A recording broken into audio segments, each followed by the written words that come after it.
অবকাঠামোগত বৈষম্য কমিয়ে সমতা ভিত্তিক সুষম উন্নয়নে বহুমুখী পরিকল্পনা বাস্তবায়ন করা হচ্ছে।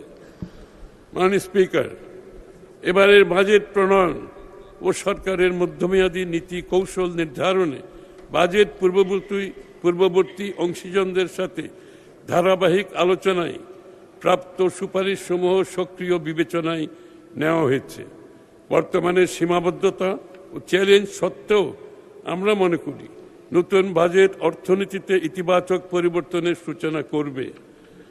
বিনিয়োগ বান্ধব পরিবেশ সৃষ্টি, কর্মসংস্থান সৃষ্টি, উদ্যোক্তা বিকাশ এবং উৎপাদনশীল খাতের সম্প্রসারণের মাধ্যমে অর্থনীতিকে আরও গতিশীল শক্তিশালী করা হবে।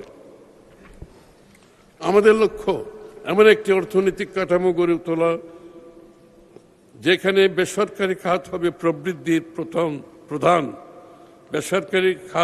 প্রবৃদ্ধির প্রধান চালিকা শক্তি এবং তরুণ ও নারীদের জন্য সৃষ্টি হবে নতুন সম্ভাবনার ক্ষেত্র।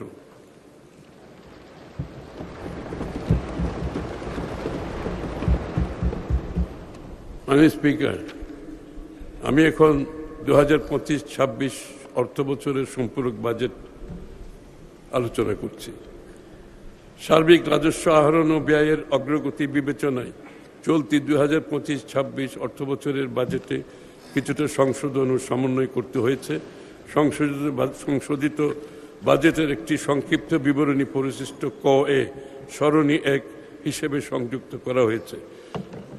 প্রস্তাবিত সংশোধিত রাজস্ব আয় 2025-26 অর্থ বছরের সংশোধিত বাজেটে রাজস্ব আহরণের লক্ষ্যমাত্রা মূল বাজেট হতে 24,000 কোটি টাকা বৃদ্ধি করে 5,88,000 কোটি টাকায় রাখার প্রস্তাব করছি। প্রস্তাবিত সংশোধিত ব্যয় চলতি 2025 অর্থ বছরের বাজেটে সরকারি ব্যয়ের প্রাক্কলন করা হয়েছিল মোট 7,90,000 কোটি টাকা। সংশোধিত বাজেটে সরকারি ব্যয় 2,000 কোটি টাকা হ্রাস করে 7,88,000 কোটি টাকা নির্ধারণের প্রস্তাব করছি।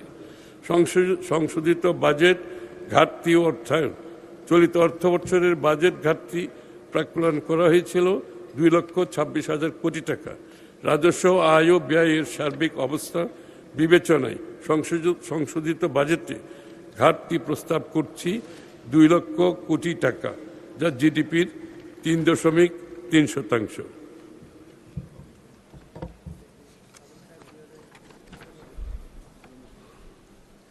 মাননীয় স্পিকার, 2026-27 অর্থ বছরের প্রস্তাবিত বাজেট আমি তুলে ধরছি।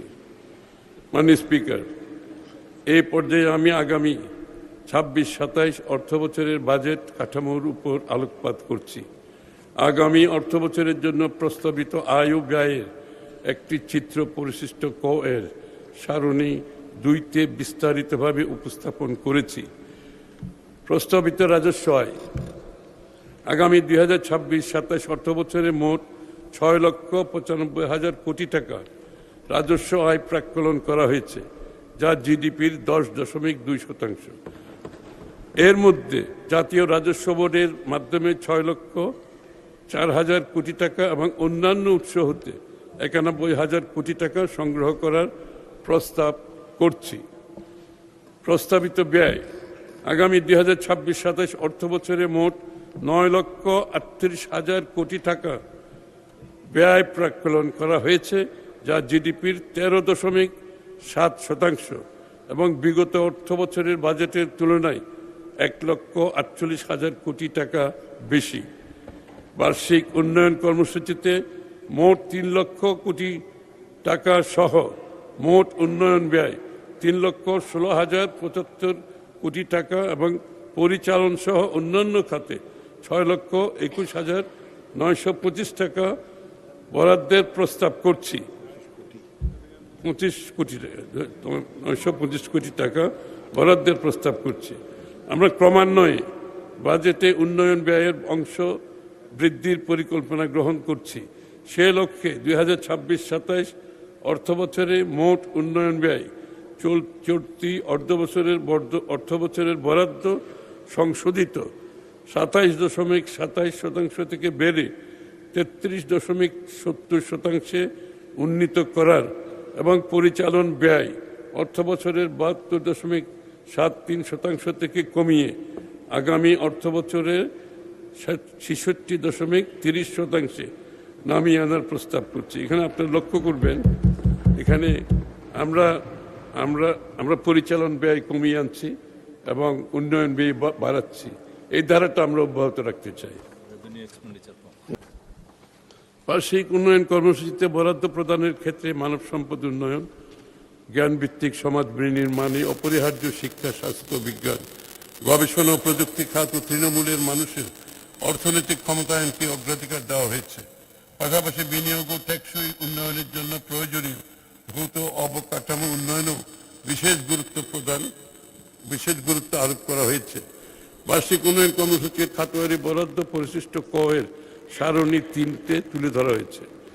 সামগ্রিক ব্যয় কাঠামো, সামাজিক অবকাঠামো, ভৌত অবকাঠামো এবং সাধারণ সেবা খাত, এই 3টি অংশে বিভক্ত আমাদের সামগ্রিক ব্যয়ের কাঠামো পরিশিষ্ট ক এর সারণী 4-এ উপস্থাপন করা হয়েছে।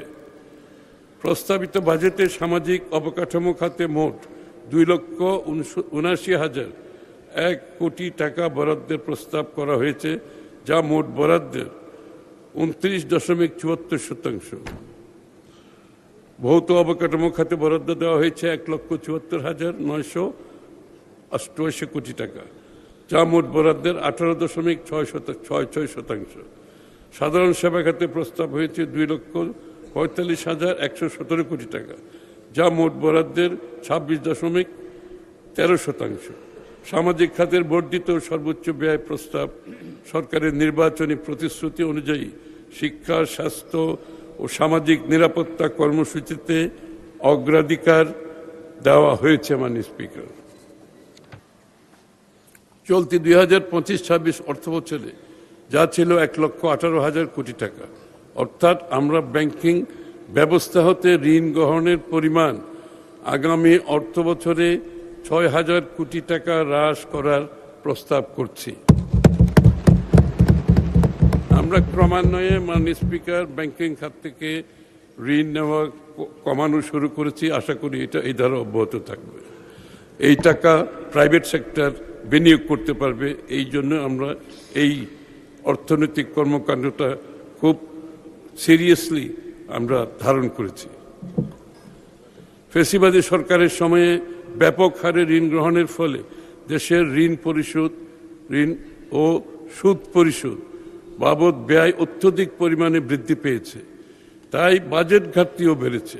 2005-06 অর্থবছরে বাজেট ঘাটতি ছিল জিডিপির 2.9%। পক্ষান্তরে 2023-24 অর্থবছরে বাজেট ঘাটতি বেড়ে জিডিপির 4.5% দাঁড়িয়েছে। এই অবস্থা হতে উত্তরণে আমরা ঋণ ব্যবস্থাপনা সংস্কার, উচ্চ রিটার্ন সমৃদ্ধ খাতে সরকারি বিনিয়োগ, প্রকল্প বাস্তবায়ন কাঠামো আধুনিকায়ন এবং এর মাধ্যমে বিনিয়োগের গুণগত মান নিশ্চিত হবে, অর্থপ্রবাহ বৃদ্ধি পাবে এবং এই মাল্টিপ্লায়ার প্রভাবে অর্থনৈতিক কর্মকাণ্ড অধিকতর গতিশীল হবে। খাতভিত্তিক অগ্রাধিকার। মাননীয় স্পিকার, এই পর্যায়ে সরকারের অগ্রাধিকার অনুসারে খাতভিত্তিক কর্ম পরিকল্পনা ও প্রস্তাবিত বাজেট কাঠামোর সংক্ষিপ্ত বিবরণ তুলে ধরছি। খাতভিত্তিক বিস্তারিত বরাদ্দ পরিশিষ্ট ক সারণী 4-এ সংযোজিত। প্রস্তাবিত বাজেটের সম্পদ সঞ্চালনে শিক্ষা ও মানব সম্পদ, স্বাস্থ্য, দক্ষতাভিত্তিক কর্মসংস্থান, সামাজিক সুরক্ষা, কৃষি ও খাদ্য নিরাপত্তা, নারীর ক্ষমতায়ন, জ্বালানি নিরাপত্তা, অবকাঠামো, স্থানীয় সরকার ও গ্রামীণ উন্নয়ন, ক্রিয়েটিভ অর্থনীতি, জলবায়ু পরিবর্তন ও তথ্য প্রযুক্তি খাতকে বিশেষ অগ্রাধিকার দেওয়া হয়েছে। শিক্ষা ও মানব সম্পদ উন্নয়ন। ফ্যাসিবাদের দীর্ঘ সময়ে ভেঙে পড়া রাষ্ট্র কাঠামোর সবচেয়ে সংকটাপন্ন খাতগুলোর একটি ছিল শিক্ষা। তারুণ্যের আকাঙ্ক্ষাকে ধারণ করে যে জুলাই গণ অভ্যুত্থানের মাধ্যমে আজ আমরা গণতান্ত্রিক বাংলাদেশে ফিরে এসেছি, সেখানে অবশ্যই আমাদের ভবিষ্যৎ প্রজন্মের জন্য এমন একটি বাংলাদেশ গড়ে তুলতে হবে যেখানে শিক্ষার্থীরা সৎ, যোগ্য, দক্ষ এবং দায়িত্বশীল নাগরিক হিসাবে গড়ে উঠবে।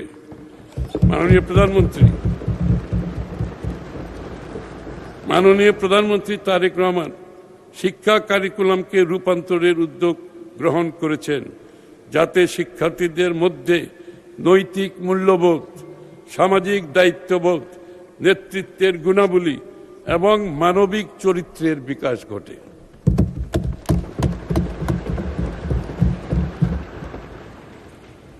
আমরা শিক্ষার্থী ও শিক্ষকদের জন্য এমন পরিবেশ করতে চাই যাতে তারা আধুনিক শিক্ষা, প্রশিক্ষণ ও সুযোগ সুবিধার মাধ্যমে নিজেদের সর্বোচ্চ সম্ভাবনা বিকশিত করতে পারে।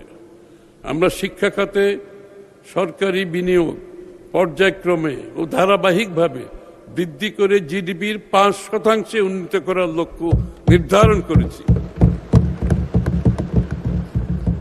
আমরা শিক্ষা কারিকুলামে কারিগরি ও বৃত্তিমূলক শিক্ষা, তৃতীয় ভাষা শিক্ষা, ক্রীড়া ও সংস্কৃতির বিকাশ, প্রযুক্তি নির্ভর শিক্ষা এবং লার্নিং উইথ হ্যাপিনেস বা আনন্দময় শিক্ষাকে বিশেষ গুরুত্ব দিতে চাই।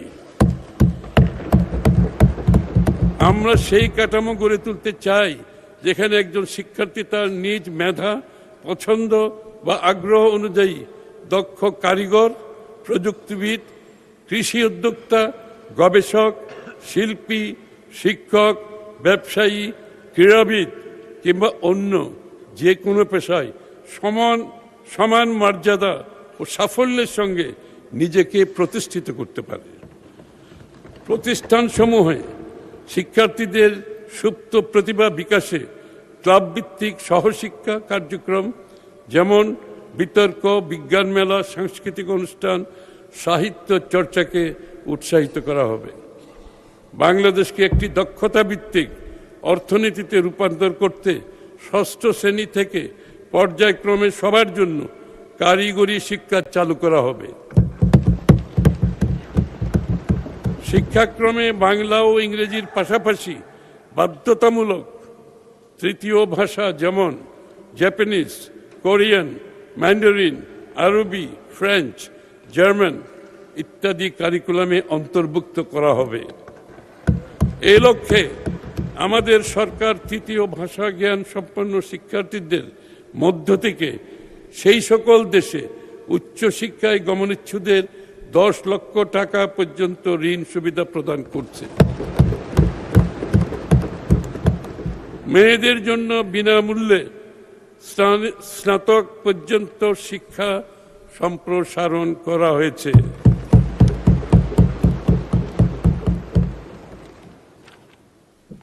দরিদ্র শিক্ষার্থীদের জন্য স্কুল ইউনিফর্ম, জুতা, স্কুল ব্যাগ সরবরাহ, প্রতিবন্ধী ও বিশেষ চাহিদা সম্পন্ন শিশুদের জন্য অন্তর্ভুক্তিমূলক শিক্ষা নিশ্চিতকরণ এবং বিশেষায়িত সহায়ক প্রযুক্তি ও শিক্ষা সামগ্রী প্রদান করা হবে। ছাত্র ছাত্রীদের পুষ্টির চাহিদা মেটাতে সুস্বাস্থ্য নিশ্চিতকরণে মিড ডে মিল কর্মসূচি চালু ও পর্যায়ক্রমে সারা দেশে সম্প্রসারণ এবং ছাত্রী ও শিক্ষিকাদের স্যানিটেশন ও হাইজিনকে প্রাধান্য দিয়ে স্বাস্থ্যসেবা নিশ্চিত করা হবে। প্রযুক্তি ও এআই নির্ভর শিক্ষা ব্যবস্থা নিশ্চিত কল্পে ওয়ান টিচার ওয়ান ট্যাব কর্মসূচি, মাল্টিমিডিয়া ক্লাসরুম স্থাপন, বিনামূল্যে ওয়াইফাই সুবিধা সম্প্রসারণ করা হবে।